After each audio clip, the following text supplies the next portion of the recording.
Good afternoon, Kapil, and thank you for your time in hosting this space.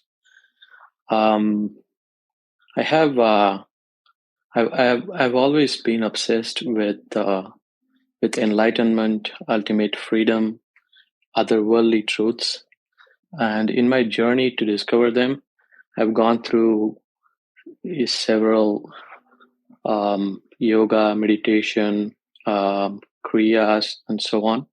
The past 10 or more than 10 years, and in those periods, I had um, many physiological changes and problems that some would term as Kundalini disturbances. And over the past 2 years, after having um, um, discovered your work, um, I recognized the futility of such prescriptions and stopped everything. But I am still obsessed with enlightenment, and I still go through these physical disturbances. Um, and yesterday, I had some insight um, um, when I try to reach out. Like yesterday, I was listening to a podcast on enlightenment, and something within me is causing the disturbance again. And I had a miserable night last night. So this reaching out, could that cause such problems? Do you have any thoughts on these? Thank you. I have no thoughts on your physical disturbances. No.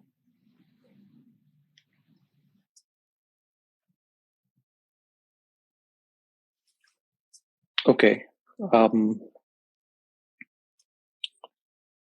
is is there some connection between actively seeking such things, or those things happen anyway based on a human's maturity and I mean, I things? kind of like one of the previous callers. I think that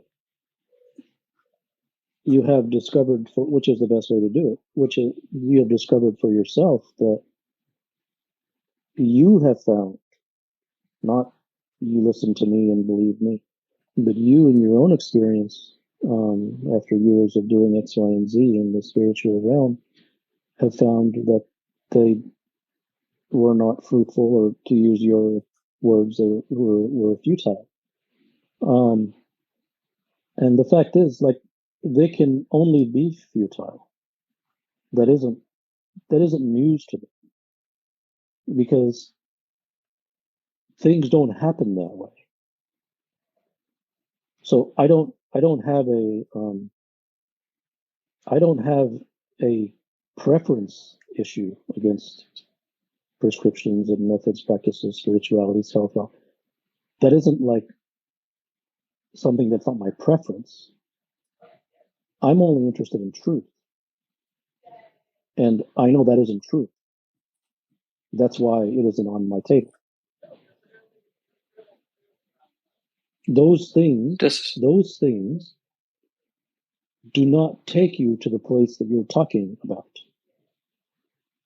That's why monks remain in the temple for decades, and they die in the temple mid chant. Not because they're bad monks, not because they didn't do their meditation correctly, not because they didn't listen to their superiors, not because they didn't sweep the floor properly. That's all garbage. It's laughable. It's a joke. Those things, now, all that can come from that is that you enjoy being a monk and you enjoy doing the chants. And that itself is fine. But that isn't any different than going for a jog or going shopping. I mean, it's another pleasurable activity. But those things don't take someone to that realm. If they did, then those monks wouldn't die in the monastery as monks, still trying to reach those places. So, like, and I'll scream this from the rooftops as I always have. No one should ever listen to me. No one should ever believe me. I am not trying to sell you on an idea or a concept. Because I don't I'd have to care for that. I don't care. I'm not interested in helping you find truth. I don't care whether you do or not. But you asked me a question and your question seemed sincere, so I gave you a response, and that is to say that those things I didn't make the rules. But if I had made them, I would make them this way anyways. But I don't. Those things do not take one to those realms. Now, me having made that statement, should you listen to me? No, you shouldn't. But it's more relevant for you because you have years of experience behind you, which all culminated in you calling those pursuits futile, and they are. Mm-hmm. So, I think wisdom, and to use your word, maturity, that lies in knowing that that isn't how things happen. That is how things can happen on a mechanical level in the world, but that isn't how things happen on a. I'm not going to call it spiritual, but in this otherworldly domain where everyone is trying to get to in their own way and according to their own words, whether they want to call it freedom or joy or bliss or realization or enlightenment or whatever one's word is. Those things don't come from mechanical pursuits. And the more intellectual someone is, the more they're screwed. I mean, they don't. An intellectual or a scientist type person doesn't have a prayer. They should just leave. Now, does that mean that there is absolutely no possibility for that kind of person? No, no. There's always a possibility, but that possibility only arises if they are interested in not being a scientist anymore, not as a profession, not as a profession. But to recognize that that science abandons them at the door when they enter this realm. That requires maturity. That requires some degree of wisdom. Um, but even that comes from one's own experiences. So that's why I always send people back to their own experiences. I never try to make anyone a student of mine. And it's now drop all those beliefs and then believe mine. No, no. What has been your experiences? And what has been your the things that you have gotten and not gotten from it?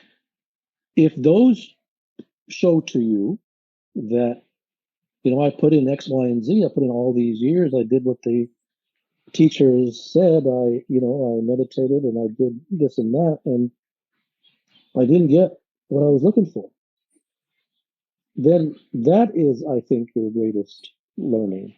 Not anything that I said. Your words definitely ring true. Um, I when I hear people mention that the kind of physiological disturbance is in fact the burning of karma that is taking me to where I want to go, that is something very hard for me to validate as true or not. Well, that's the problem. That's the problem with all these things. You can't verify them. So you can be told any kind of story, and it may be a nice story, and then society begins to um, parrot that story, and they put it on bumper stickers, and soon the story becomes a perceived reality. Um, and it must be stated that it doesn't mean that that's wrong. It doesn't mean that the story is wrong. It could be true, but that isn't the point. The point is not it could be true or it could not be true. The point is you don't know. And if you have no way to verify, then that can't be the way. Now, Hmm. even that's a strong statement because I can't speak for you. I can say that can't be the way for me because I'm interested in truth.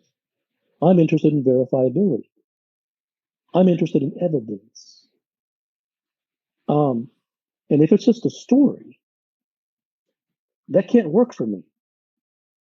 It doesn't mean that someone else should. That's fine. Everyone's on their own.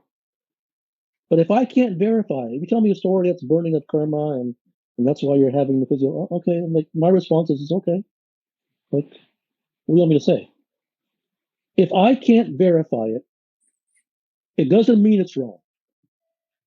But it also doesn't, it might as well not even, it might as well not even have been said.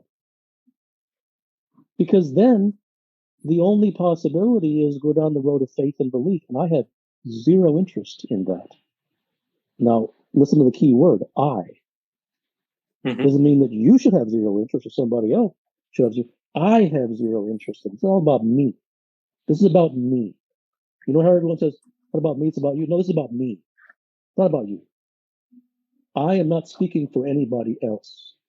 I am saying that for me, that's a deal breaker because I can't verify it and I cannot go down the road of belief and faith because then that's a black box, which I have no one idea where the finish line is. The starting, I just might as well just get a hot air balloon and go off into the sky. I mean, so I'm talking about me. I never want to try to impose on anybody else that they should think the way I think. That's why I say it's about me. I almost don't want you to listen to me because I hate trying to convince someone. I don't even like it when someone says, "Oh, well, you said this," and I really like. I don't even want you to say that I said this. What do you think? Hello. My question is a follow up from the 2 questions ago about different approaches to, let's say, pursuing freedom, where you spoke of that you're not interested in the faith approach, which I understand. My question is our only option to just follow the approach that we are most sincere about because it's sincerity that will only work anyways? I mean, whatever you're most sincere about is what you're going to do anyways. Hi, I mentor a few students. I would like to know if there are any ways to inculcate or improve sincerity in them. Thank you. What do you mentor them about? Professional career, finding jobs, How much sincerity do you have? 10 years of experience. That's not answering the question. Sorry, how much what do you have? Sincerity. Yes. I think I have good enough sincerity. I think I take my work seriously. No, it's not answering my question either. I mean, take your work seriously. I mean, like, you trying to instill sincerity in others is very insincere.